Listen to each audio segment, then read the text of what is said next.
Hello and welcome to this tutorial. I want to show you real quick how to program a little game in Cinema 4D, which is something I haven't seen before, so I just thought I'd share my knowledge on it. And you can also use this as a controller, you can use the main part of the controller to, well, basically control whatever you want in the scene. I used it for controlling a simulation where it's always difficult to stop the simulation, adjust the parameters, and then start it up again. It's just easier if you can just adjust it while it simulates. And this really helped me, and also I thought it would be a fun idea to just program some games. So yeah, let's get to it.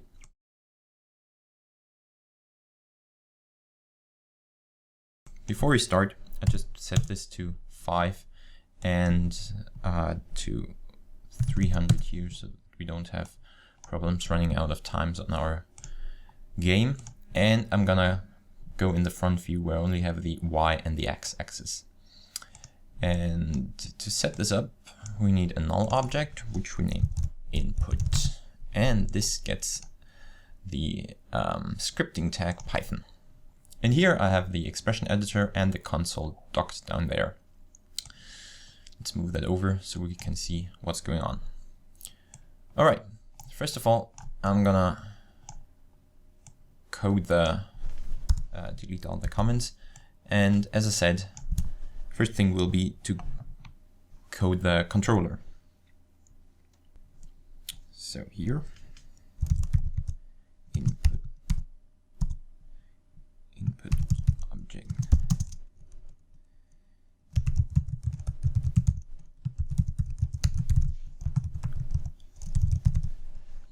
This line searches for an object named input in the document and stores it in the variable input. So now we can do stuff with it.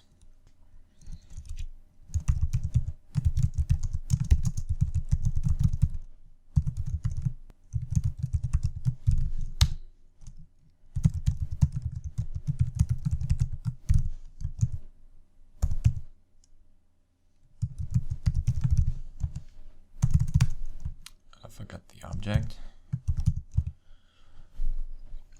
And this reads the coordinates and stores it in the variable coord input. And then this line sets the input object back to the origin of the view of the world 0, 0, 0. This argument requires a vector, and here there's a mistake. And here we create a new vector with the with this here C4D vector, and which requires then 3 coordinates, the X, Y, and Z coordinate. So now we have the data, the coordinates of our input object stored in the coord input. And with that, we can just make another, get another step forward and make another null object, create a new cube, sort it under the cube, under snake. For now, just copy that because that's my setup that I used. It will be clear in a minute why. Let's zoom in here so that we see it. And here I've got the materials. So let's put, there we go. Let's put a white material on there and let's use draw shading so that we see it. Okay. And the idea is now to use this input controller to move around the cube. So for that we only need a few lines more code.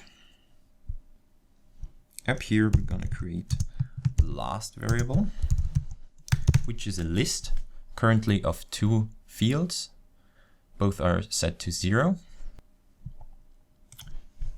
We want to make that list, that variable global, and so that is also variable in here.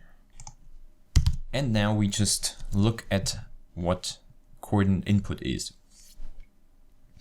And we say if coord input dot x, this represents a vector now, and because this value is a vector, so the variable is a vector of the type vector as well. And vectors have the attributes like x, y, and z, which you can access by putting .x. And if that isn't 0, or the y isn't 0,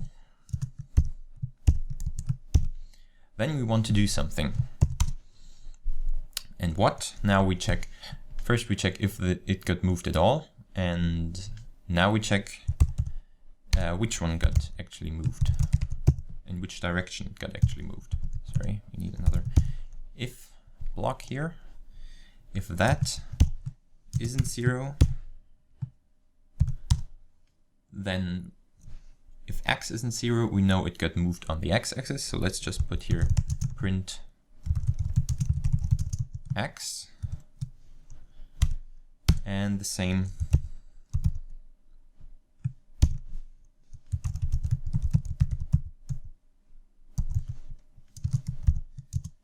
with y.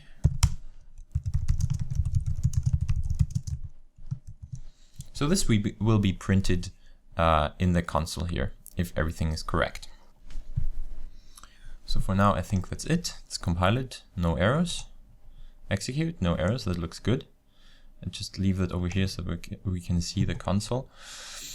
And now be sure to have input selected, have this front view active, be in the move tool and in the model. And then you can use now just use your arrow keys on the keyboard to create an error. Core input, okay, there's a typo. Chord input. Let's see that again. Moved along Y. Okay, and I pressed up on my keyboard and it said moved along Y, or if I press left or right, it will say move along X. And equally, if I press downward, it says moved along Y. Okay, so now actually let's do something with it. Right now we're just printing stuff in the console. So now here we have to somehow get access to that cube. So let's put a for loop here.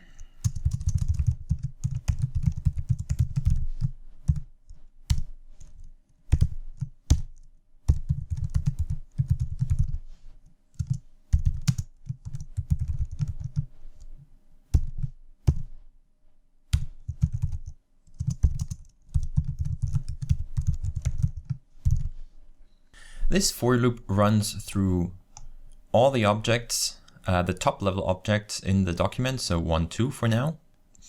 And if one of those has the name snake, because I represents each object, for every cycle I represents one object, and if here it checks the name, if that is snake, then in the variable snake, all the children of that object will be stored. So for now that's only one cube.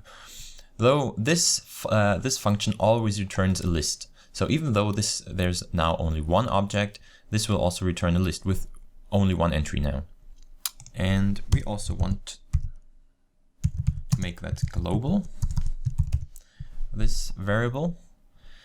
So now we know, now we have actually access to that. And here we need a little modification, what we actually want to do with it.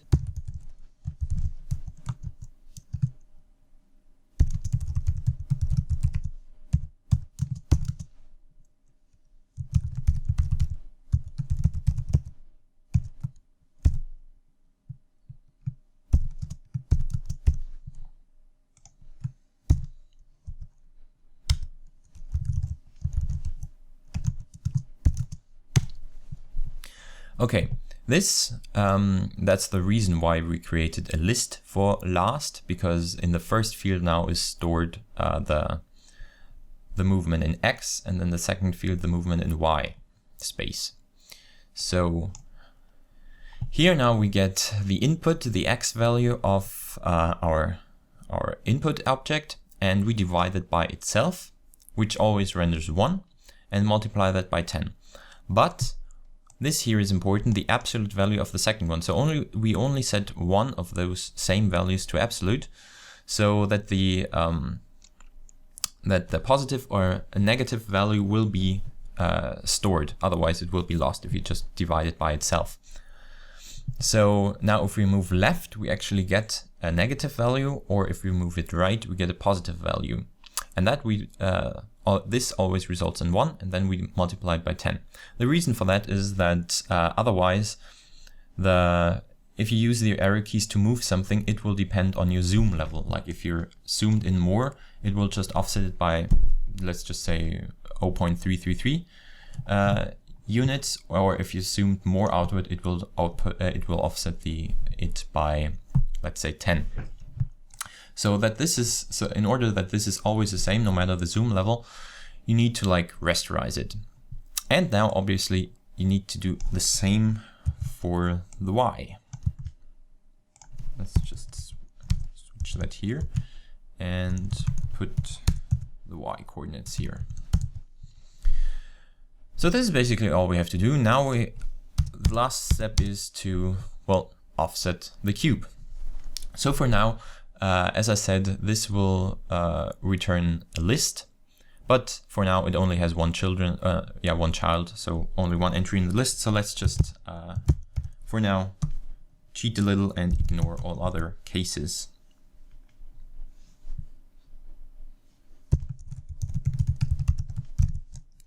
Set absolute position, which requires a vector, and the vector by itself requires 3 arguments. I always like to close off while I write, so then that way I don't get problems with the brackets. The first value should be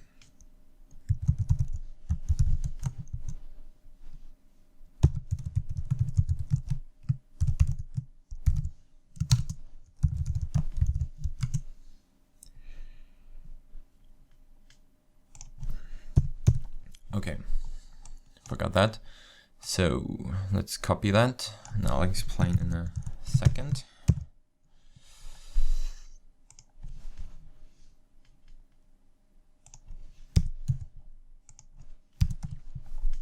Okay, we take the current position of the snake object, the X position, and add the X position of our input to that. And we do the same with the Y position. And the Z position is always 0 because we're in 2 dimensions. For the moment. Not for the moment, but for this game. Yes, let's compile it. That should do it. Clear the console, compile, execute. And let's see what happens. If we now move, yes, if we now move up, we can move the snake around with our arrow keys. And another cool thing now is, because we made our variables global, which means they're available for the whole document, and all the time, if you press F8, that will start the animation. And now our snake always moves continuously. Why?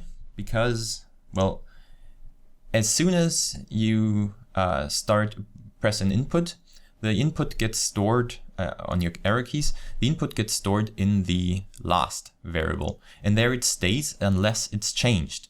So, and every time, for every new frame, this whole block, the main, gets run by the object, by Cinema 4D. So for every frame, it will offset it by last, which is always the same, until you change it. So now we actually get what we want for snake. A current, an always moving, well, at the moment it's not a snake, it's a worm or bug. Yeah, unless you press an arrow key. Well, that's it for now, the first chapter. And next we're gonna look at creating and eating bait.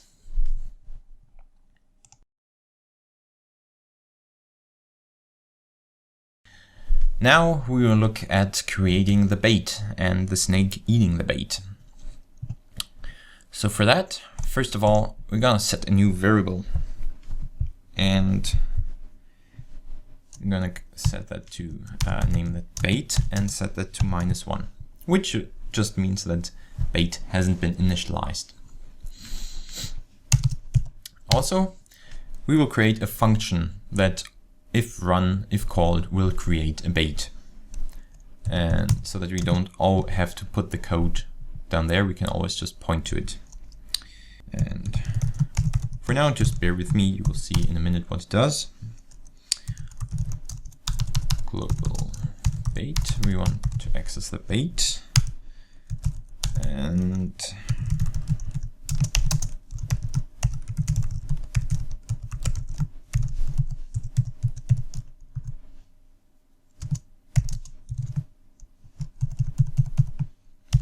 yeah,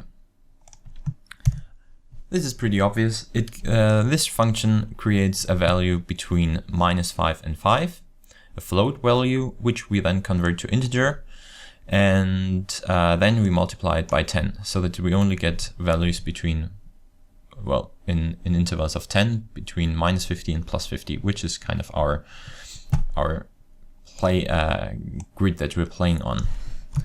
We copy that and use the same for y, but the random function, Cinema doesn't natively know about it, so you have to import it. Import random. All right, and now bait. We actually create the bait, which is a base object with the ID 5159, and that you can easily find if you just create a cube, because I want the bait to be a cube object, and drag it down here and press enter. Yeah, come on. Yes, here's a Cinema 4D base object called cube with ID 5159, which is what we use. So for now, I just leave that here, because in a minute we're gonna need it again. And we set the position of the object to a vector, needs that as an argument, and to the x position that we just generated randomly, and the same for the y position. And the z we leave at 0.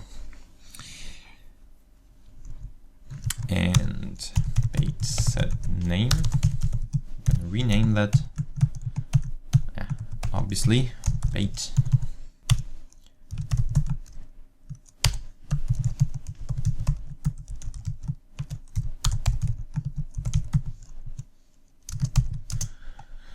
Okay, this C4D prim cube length is represents the size, the length of a side of the vector, which you can get also by, well, inserting the cube and just grabbing these values, dragging them down, and press enter. Let's see what he said. And there, cube, prim 4D cube length, that's the name of it, and it requires a vector. For now, that's 200 for all. So we don't want it that big. We just put 8 by 8 by 8, which is a little smaller than our snake, which is 10 by 10 by 10. Now we can delete it. Oh yeah, and he always complains here because I have one bracket too many. So now it should be fine. All right, let's continue. Let's clear that up here.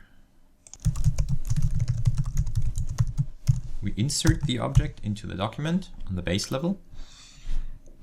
Which object? Obviously it needs bait as an argument, and that's the end of our function. So this will create a bait, but we haven't specified anything more, like when or where. Or yes, where, but not when. So for here, we're gonna use another cycle of the for loop, which is basically why I put the for loop here, because otherwise I could just have used the doc.SearchObject for the snake, but then it runs through the whole document and searches for the input. But actually we want more than just the snake. We want the snake and the bait and maybe something more. So if you have if you're searching for multiple objects, you can use the for loop because it only runs through once and through all the objects, and you then will get all the objects that you want. So we're searching for an object with the name bait.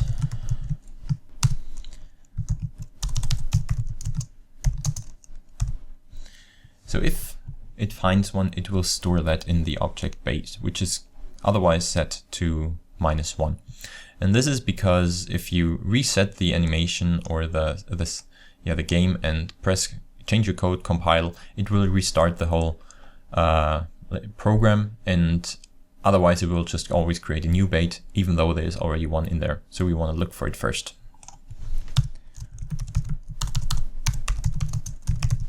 Global bait. And now if the bait is still, after all, not initialized and there is no bait, then we want to create a new bait. All right, so now if we click execute, compile, oh, there's an error. Oh yeah, we forgot the colon. Yes, so if we click execute, there should be a bait, and there is. Still no errors, very good. So that's our bait. So, but for now, it doesn't do anything. We still have to say what happens when the snake eats it. And the snake eats it when they're on the same position. So if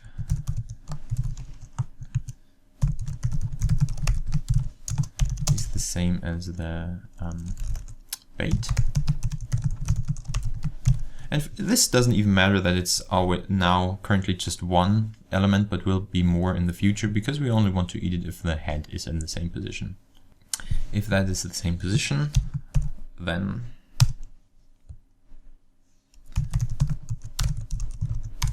the bait shall be removed, so this object will be deleted. We want to update all the viewer and the whole cinema 4D, and then create a new bait. Let's see, no errors. Select the input object, and we can just play without playing, but what's the fun in that? And there we go. If we run over the bait and eat it, a new one is created at random somewhere on the field. Which for now works, but that's so far no fun game. We still have to make the snake grow every time it eats a bait. And this is what we will look at in the next chapter.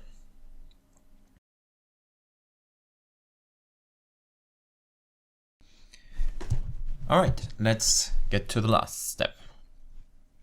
So for that, we're also going to create a new function.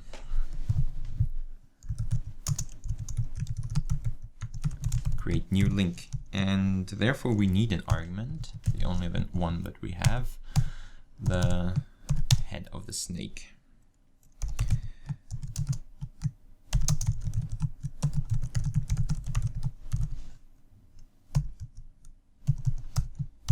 So first we always need the coordinates, and these are the only ones we have. And then pretty much the same as in bait, we're just going to create a new object.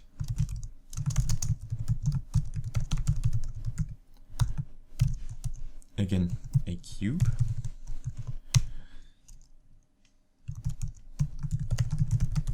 And we're going to set it to the position, needs a vector.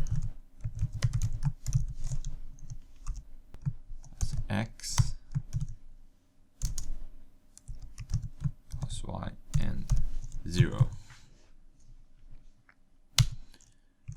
And then the same that we did before.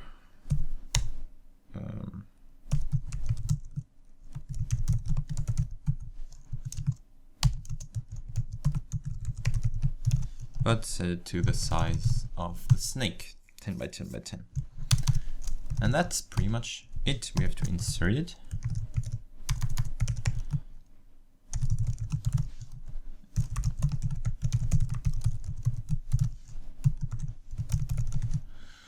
We insert it under the object snake, which we search by searchObject. And that's the end of our function. But we're gonna return the link. Why we see in a second.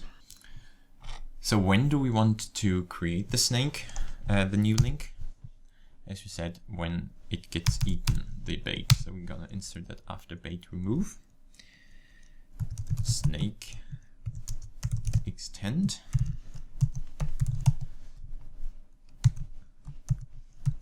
Extend, because snake is a list object. Yes, snake. Because that is a list object, always has been, it has the function extend, which just adds another entry to the list. The entry gets in the here within the brackets.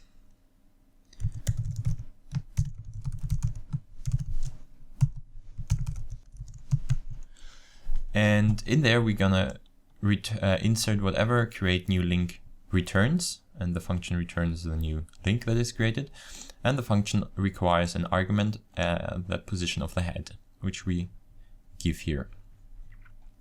So that should create a new link, but the thing that's missing now is that only the first object always gets moved. The other ones would just be created somewhere and be left there, which we don't want, so we need to adjust that. For in X range, then snake. Just bear with me for a second, I will explain in a minute.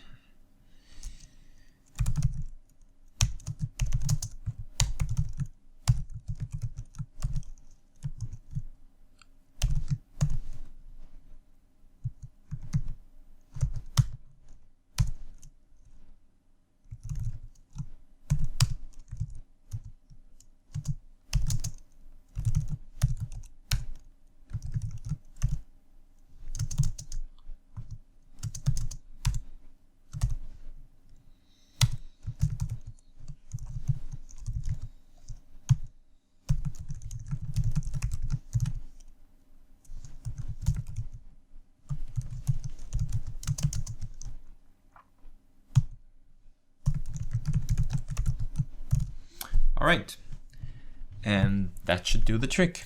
Let's compile. Okay, no errors. So this loop loops through, well, the length, all the elements of the snake, but with I just representing the ID, because this returns all the length of the snake, how many elements it has, and X range then is just, yeah, a range. So for every loop, this will just represent a number in integer. And let's start here first. The idea is that you always set the position of the current link you're looking at to the position of the link before, which by logic you can only do from if you start from the end. Otherwise you would just always move it too far. And this is what this does. So inf should be inverted. So we look at the length of the snake minus I. As the I moves up, this value moves down. And we need -1 because the length of the snake will return the number of elements. But if you say you have a list of 20 entries, so length will return 20, there actually is no entry with the ID 20 because the computer starts counting at 0. So our last element will be element 19. So we have to adjust for that by -1. And then we set the absolute position of the inverted snake object that we're looking at to the position of the snake object 1 in front of that, -1. And this we do until I represents the length of the snake -1, so which in turn means the if we're at the very last element inverted, which means the first element. So I could also put this same code here that would do the same, achieve the same result, but for purposes of better usability and visibility, I leave that at 0 because now we're looking at our first object, and the first object will, as before, be set by our input. So let's compile and see no errors. And if we play, so far it's looking good. Okay, there's an error.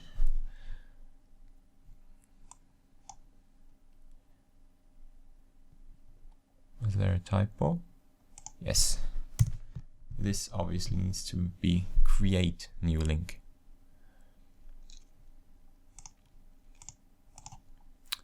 See again, execute, and we get our bait. And see now if we play, actually nothing happens because the program has initializes and I haven't pressed any input. But as soon as I start, it will continue to move. And there we go, that's it. As soon as we run over an object, a new chain link of the snake gets created. You can basically now do that infinitively. And this is where I leave you with the program. The tutorial ends here. Obviously, this game isn't completely finished yet. You would still have to, like now, right now the snake can just run indefinitely. And as in Snake 2, you either want walls around it or like a loop that if you exit the field on one side, you enter again on the other side.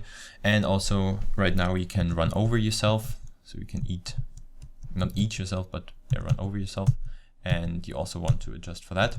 But this I leave your imagination, what you want to do with it. As another thing that you can do with it, or what you can do with the controls, a little thing that I programmed here, which is basically controlled by exactly the same. We have one controller, which we move by the arrow keys. And if we play, you will see right is right, left is left, and up rotates the pieces. And I'm sure you're and down obviously, yeah, makes a drop. I'm sure we're familiar with the game. And let's see, yeah. Also, if you have one line, it vanishes. And this is something that I really love. And yeah, it opens up a lot of opportunities for you to just try old games, for example, if you just want to learn coding, or yeah, do some, as I said before, like I did with the simulation, just interactively place something in the scene or adjust something in the scene, which is really helpful in my view. So I hope you've enjoyed this tutorial and learned something new. And if you come up with a really cool game, please just let me know. That would be awesome. Yeah, thanks for watching.